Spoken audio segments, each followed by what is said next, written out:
Episode की शुरुआत में दिखाते हैं कि युवा अपना घर जाते हुए कायदे का ख्याल रखने वाला बात को सोच रहा होता है, मगर तभी वहाँ पर कायदे आकर उसका हाथ को पकड़ लेती है और उससे पूछते क्या तुम आज ओवर टाइम प्रैक्टिस नहीं करने वाले हो।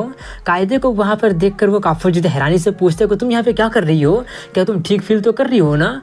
वो कहती है हाँ, लेकिन मुझे मेरा आफ्टरनून क्लास मिस करना पड़ा। युवा उससे कहता मगर इससे ये फैक्ट नहीं बदल जाता कि तुम अभी रिकवर कर रही हो।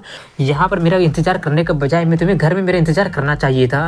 कायदे थोड़ी सी पाउट करते हुए कहते क्योंकि मैं तुम्हारे साथ घर एक साथ जाना चाहती थी। बोलो क्या ये गलत है। युवा थोड़ा सा ब्लश करते हुए सोचता है कि अगर तुम ऐसे कहोगी तो कोई मना कैसे कर पाएगा। ये सोचकर वो उससे कहते हैं कि अगर ऐसी बात है तो तुम्हें क्लासरूम में मेरा इंतजार करना चाहिए था। ये बोलकर वो उसका हाथ पकड़ लेता है। अचानक हाथ पकड़े जाने से वो थोड़ी सी चौंक जाती है और ब्लश करते हुए उससे कुछ पूछने जाती है, मगर वो उसका बात को बीच में ही काटते हुए कहता है कि ठंड में मेरे लिए बाहर इंतजार करने के लिए ये तुम्हारा पनिशमेंट है। ये सब वो काफ़ी ज़्यादा साई फील करते हुए कहता है और वो दोनों एक साथ घर जाने लगते हैं। तभी युवा उससे अपना ग्लव्स पहनने के लिए देने लगता है क्योंकि ठंड बहुत ज़्यादा होती है, मगर वो लेने से मना करने लगती है कि ऐसे में तो तुम्हें ठंड लगने लगेगी। इसके जवाब में वो कहता है कि तुम्हें ज़्यादा चिंता करने की ज़रूरत नहीं है क्योंकि मैं अपने हाथ को पॉकेट में रख लूँगा। वो कहती है अगर ऐसी बात है तो ठीक है, चलो ऐसे करते हैं। ये बोलकर वो एक हाथ में उसका ग्लव्स को पहन लेती है और दूसरा हाथ को उसके हाथ के साथ पकड़कर उसके पॉकेट में डाल देती है और स्क्वीज करने लगती है, जिससे युवा काफ़ी ज़्यादा ब्लश करने लगा होता है। वहीं पर वो कहती है कि ऐसे करने पर तुम्हारा हाथ भी ठंडा नहीं होगा और लोगों को पता भी नहीं चलेगा कि हम लोगों ने हैंड को होल्ड किया हुआ है। युवा उसका स्पार्कलिंग आंखों को देखकर सोचता है कि सिर्फ हाथ को हेल्ड करने में ही काफ़ी ज़्यादा मैं एक्साइटेड होने लगा हूँ। हालांकि दिख नहीं रहा है मगर हम लोग हैंड होल्ड किए हुए हैं और ये सच में काफ़ी ज़्यादा इंटीमेट भी लग रहा है। तभी वो उससे कहते कि तुम कुछ देर पहले मेरा हाथ को काफ़ी लंबे टाइम तक होल्ड किए हुए थे ना, लेकिन अब इतना ज़्यादा तुम पैनिक क्यों कर रहे हो।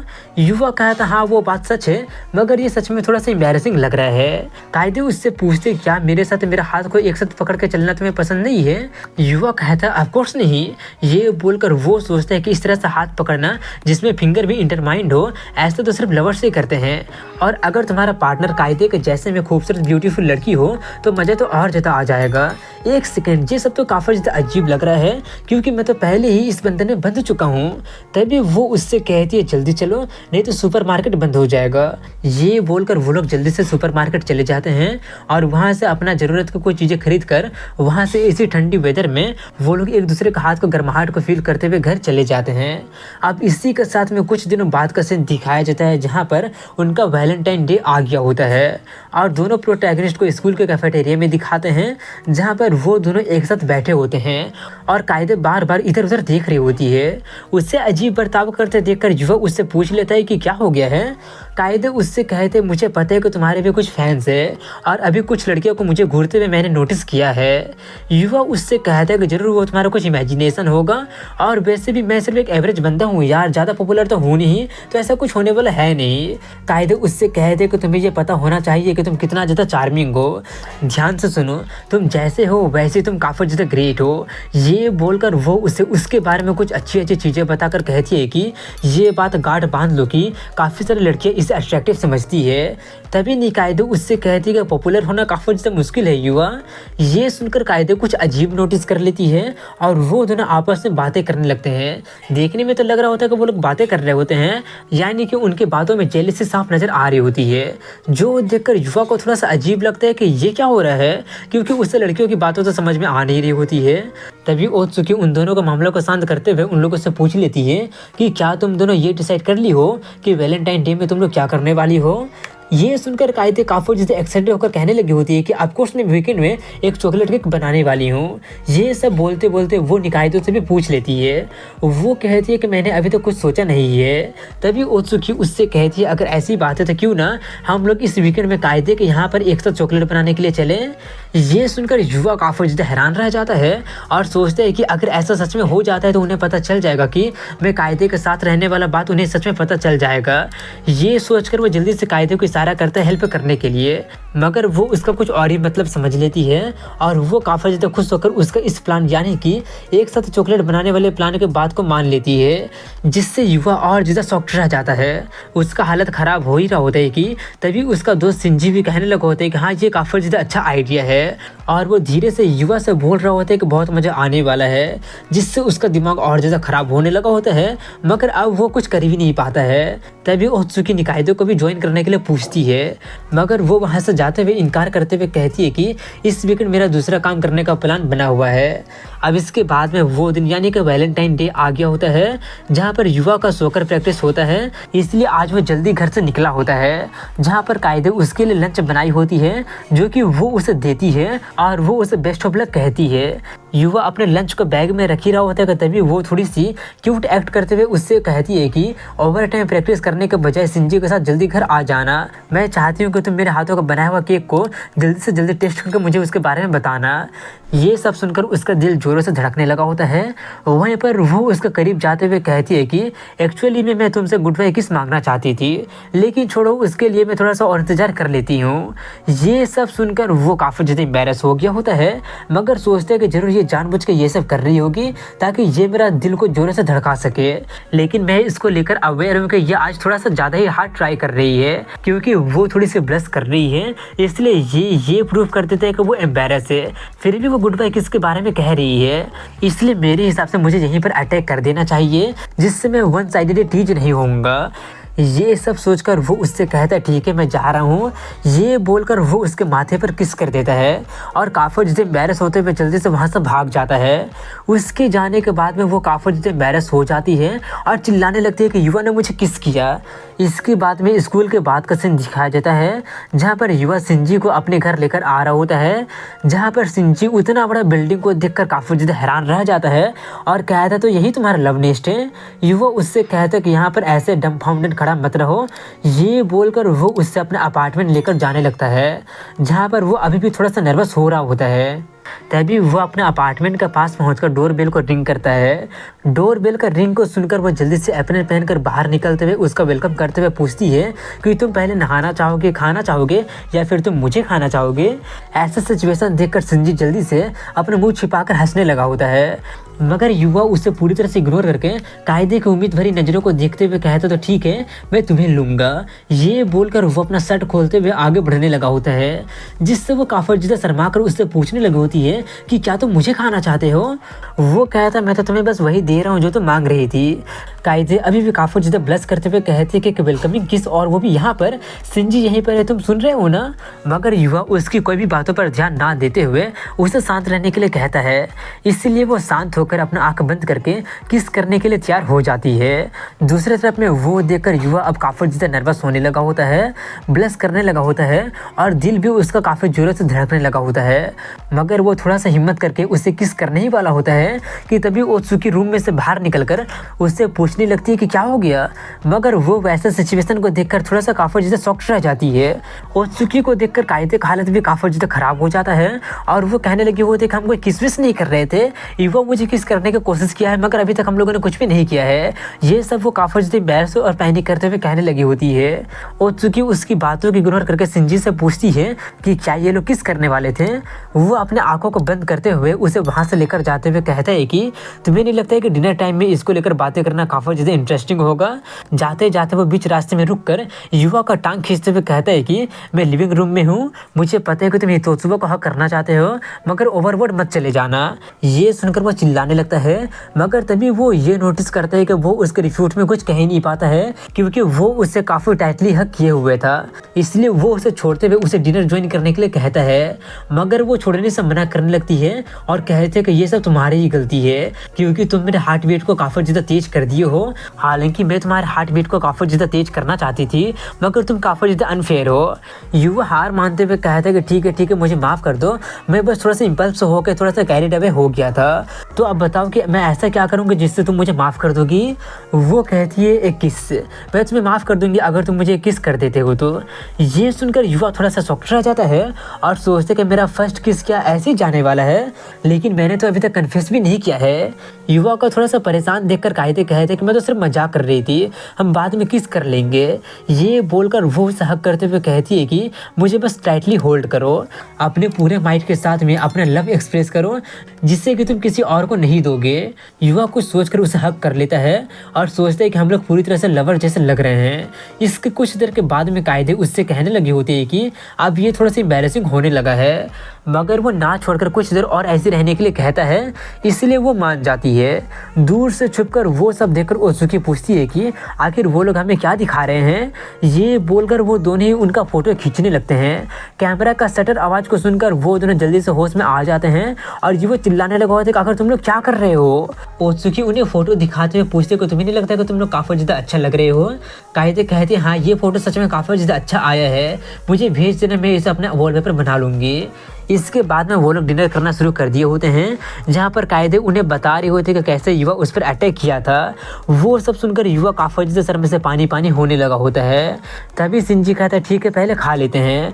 टॉपिक चेंज करते देखकर युवा काफ़ी ज़्यादा खुश होकर उसका थैंक्स करने लगता है। सिंजी कहते हैं कि इससे ज़्यादा एग्जैगरेट करने की जरूरत नहीं है, अपने पसंदीदा लड़की को हक करके खुशी होना कुछ अजीब बात नहीं है। युवा सोचता हाँ ये बात तो है, मगर मैं अपने मन के डर को ख़त्म नहीं कर पा रहा हूँ। उसका परेशानी को देखकर सिंजी उससे कहता है कि अब तुम्हें यहाँ से क्या करोगे मैं कुछ नहीं कहने वाला हूँ, लेकिन मैं ये कहने की हिम्मत कर सकता हूँ कि हितोत्सुबा सही है। ये सुनकर वो थोड़ा सा शॉक्ड हो जाता है और उससे कुछ पूछने जाता है, मगर वो उसके बात को पूरा करने से पहले उससे कहता है कि तुम मेरे दोस्त हो, इसलिए मैं ये सेंस कर सकता हूँ कि तुम क्या सोच रहे थे, इसलिए अब मुझे लगता है कि तुम्हें बस थोड़ा सा ब्रेव होना चाहिए। युवा डिनर करते करते कायदे के साथ में ऑनेस्ट होने का अपना मन बना लेता है। डिनर करने के बाद में दोनों लड़के जाकर सभी बर्तन धोने लग रहे होते हैं, जहाँ पर युवा सिंजी को कायदे का कुछ एम्बैरेसिंग चीज़ें बता रहा होता है और बताकर काफ़ी ज़्यादा उसका मजाक उड़ा रहा होता है।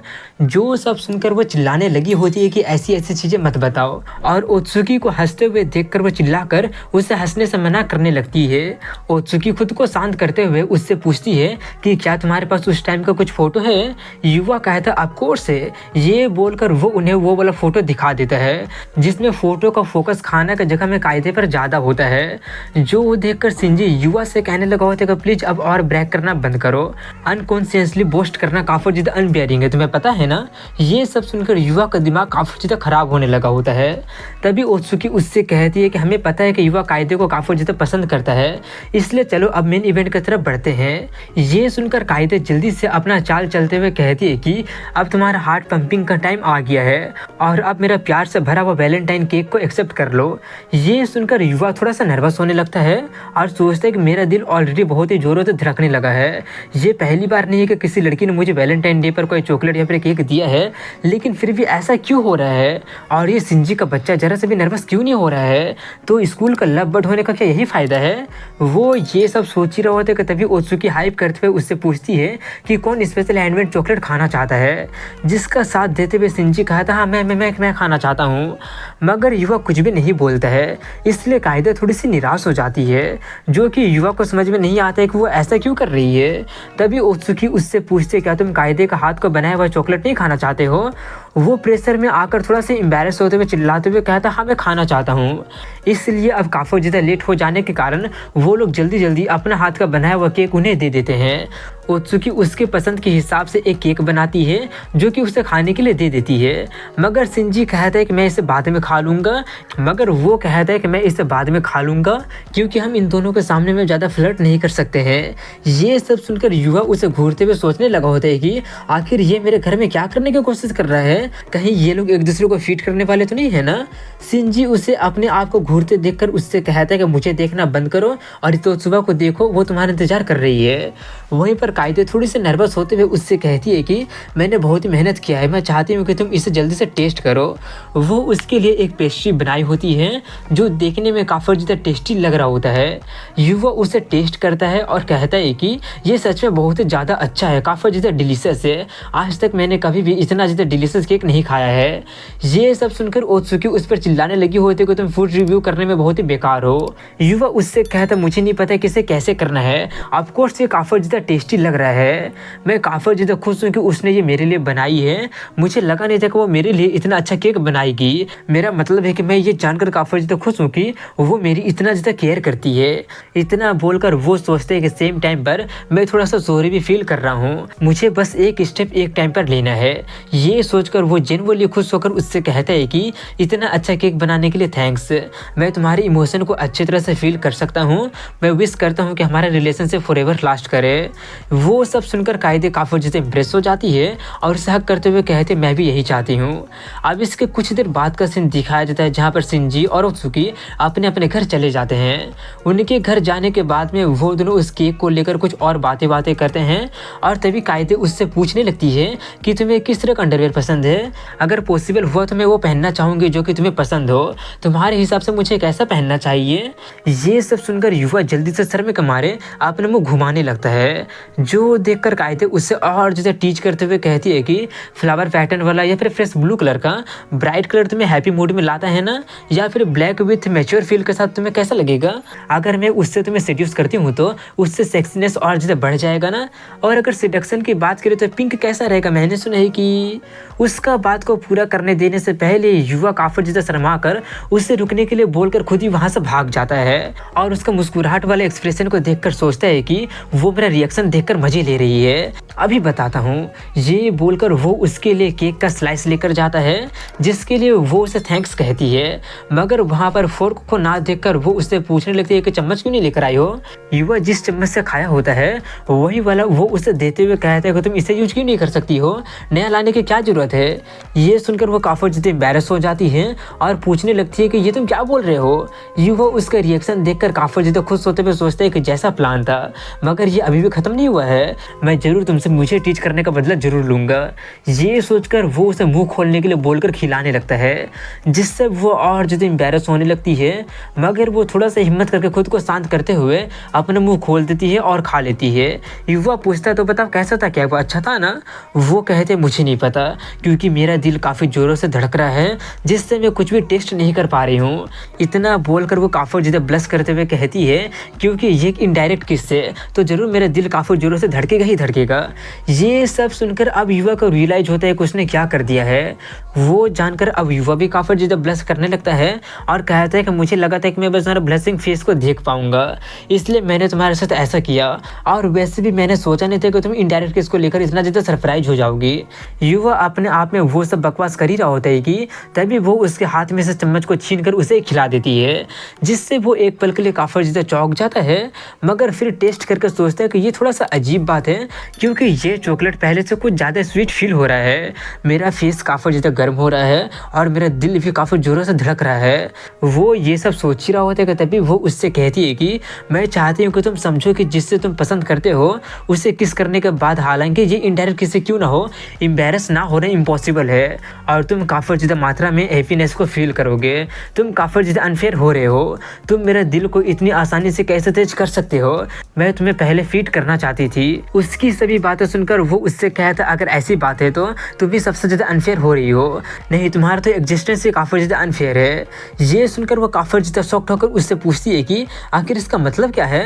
वो कहते हैं कि तुम्हारे वजह से मेरा दिल एम्बैरेसमेंट और खुशी के मारे काफ़ी तेज़ी से धड़कते रहता है, क्योंकि मैं अचानक उस लड़की के साथ में रहना शुरू कर दिया हूँ जिससे कि मैं काफ़ी ज़्यादा एडमायर करता था।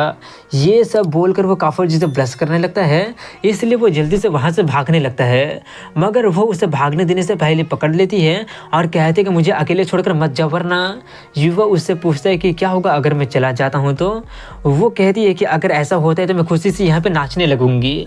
युवा कहता है कि अगर ऐसा होता है तो वो थोड़ा सा प्रॉब्लमेटिक हो सकता है। अगर ऐसी बात है तो ठीक है, मैं कुछ देर तक और रुक जाता हूँ। अब इसके बाद में रात का सीन दिखाया जाता है जहाँ पर वो दोनों सो रहे होते हैं, जहाँ पर वो उससे पूछती है क्या तुम जाग रहे हो। वो पूछता हाँ क्या हुआ।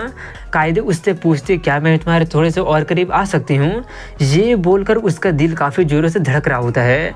युवा का भी दिल काफ़ी ज़ोरों से धड़कने लगा होता है और वो कुछ देर सोचने के बाद में उससे हाँ कह देता है।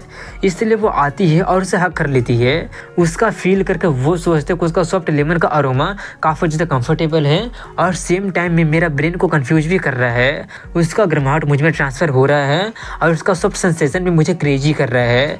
मैं ये भी फील कर सकता हूँ कि उसका आर्म नर्वसनेस के कारण थोड़ा सा काँप रहा है। युवा वो सब सोच ही रहा होता है कि तभी वो उससे कहती है कि क्या तुम्हें पता है कि आज मैं काफ़ी ज़्यादा खुश हूँ, जिससे मैं प्यार करती हूँ उसने मुझे टाइटली हक किया है और वो मेरा बनाया हुआ केक का काफ़ी ज़्यादा तारीफ भी किया है, उसने मुझे खिलाया, हम लोग इनडायरेक्ट किस भी कर पाए। मैं इतना ज़्यादा खुश हूँ कि अब मैं मरने के लिए भी तैयार हूँ, मगर मैं इसे और ज़्यादा इंजॉय करने के लिए इंतज़ार कर रही हूँ। मैं सोच रही हूँ कि मैं और कितना ज़्यादा खुश हो जाऊँगी अगर तुम सोते सोते मुझे हक कर लेते हो तो।